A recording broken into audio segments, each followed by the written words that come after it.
Welcome to the Cuarto Journal, and for today's episode, we are gonna teach you mom's recipe on pork biryani.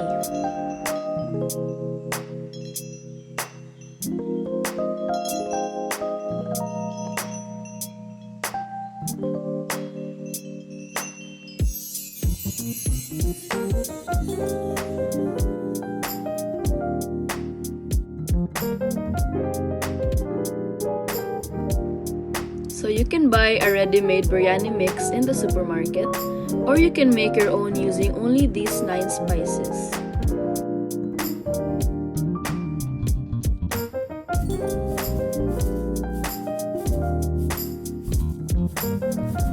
To start, take your onion and slice thinly. The more onions the better, since we are going to fry and use this later for garnish.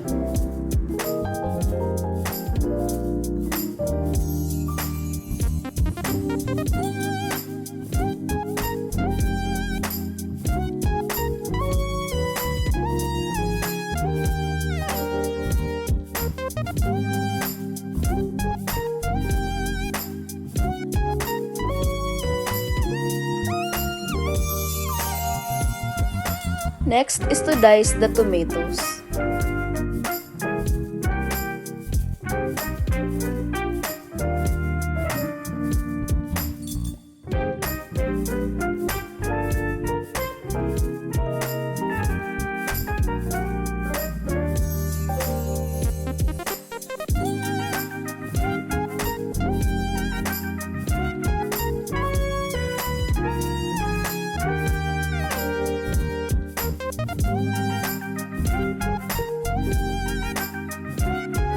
Then you have to roughly chop your coriander leaves. Make sure to pick your mint leaves, not chop them, since the stem is slightly bitter.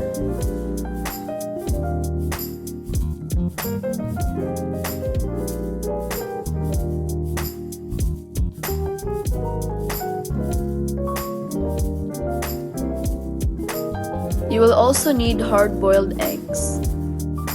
For the DIY masala mix, add the spices I mentioned earlier to a pan, and in low heat, slowly roast them.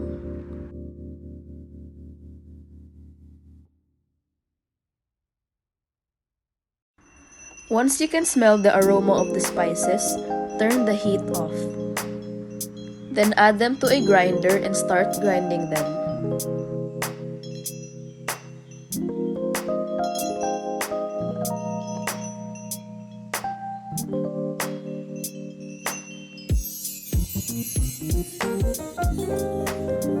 So we added turmeric powder and cayenne pepper for more flavor and color.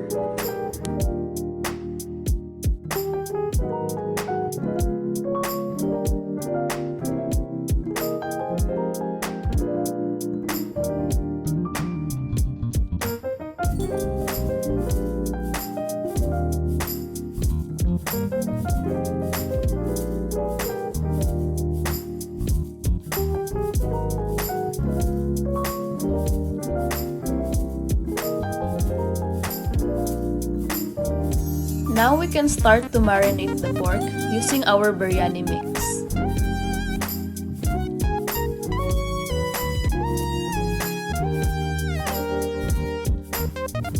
Then add the ginger garlic paste.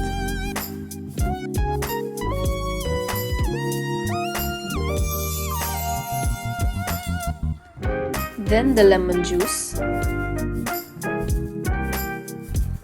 Then add a little bit of salt.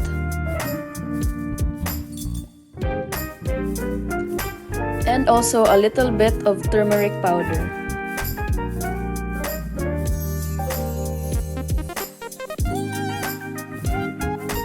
As well as the fresh yogurt.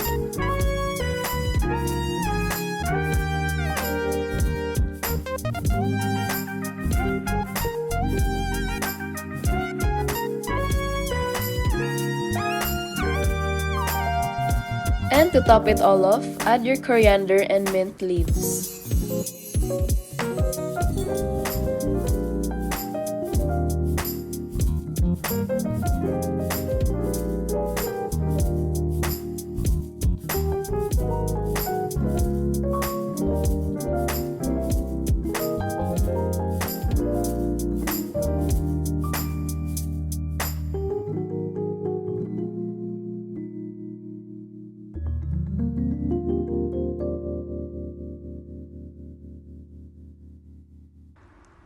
So while we wait for the pork to marinate, we can fry our onions now.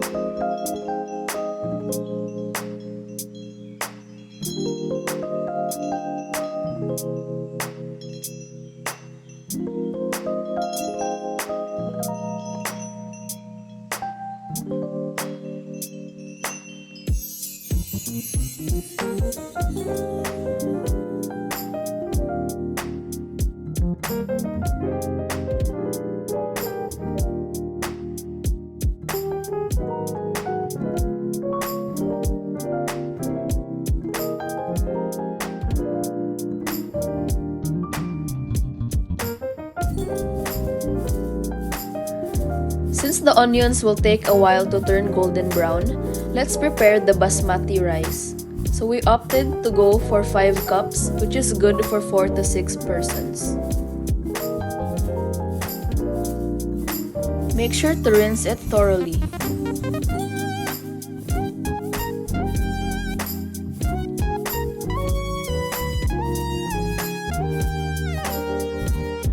After rinsing it, soak it in water for 30 minutes.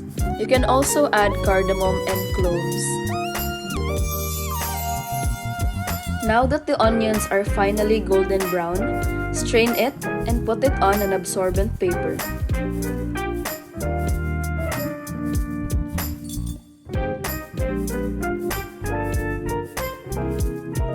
Now you can pan fry the pork until it's slightly brown.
Afterwards, put the pork aside and in the same pan, throw in your tomatoes.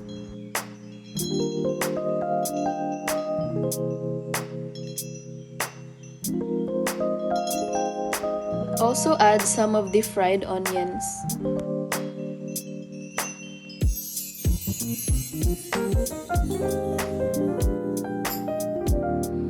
And a little bit of ginger garlic paste.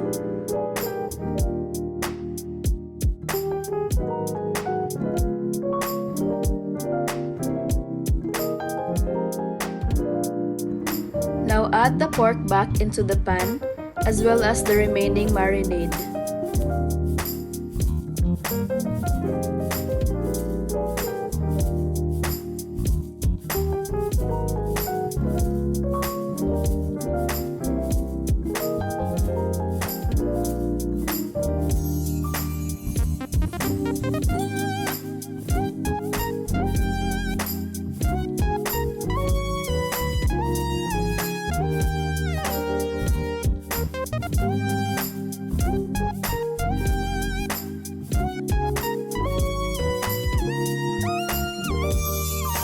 Also add water just enough to cover the pork and add salt and pepper to taste.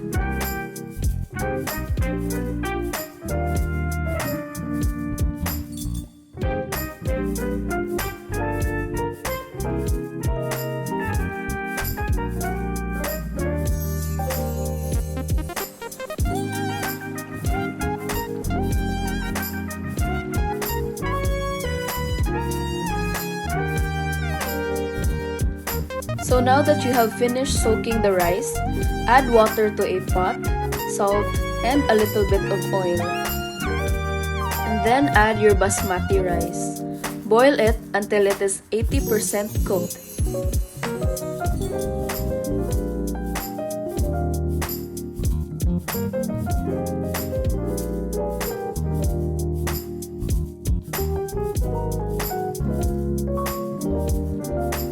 cooking it, drain the water out.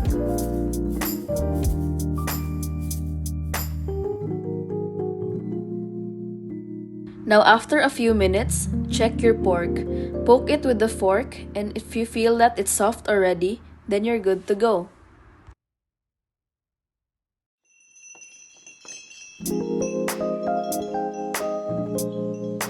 So now we'll move on to the most fun step, layering. First, make sure your stove is at a very low heat and add your first layer of pork.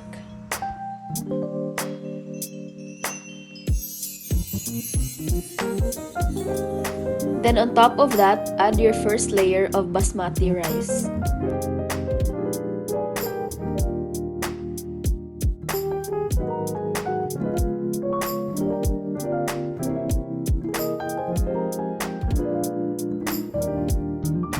Then add your fried onions, coriander and mint leaves, and blanched almonds.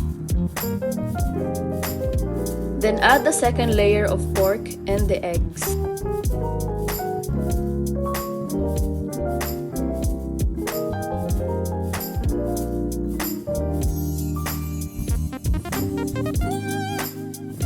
Just keep on layering and following the same steps until you're done.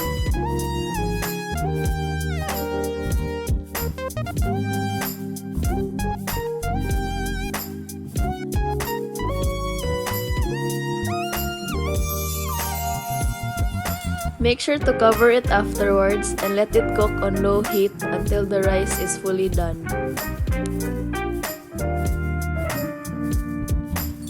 Now our pork biryani is finally done.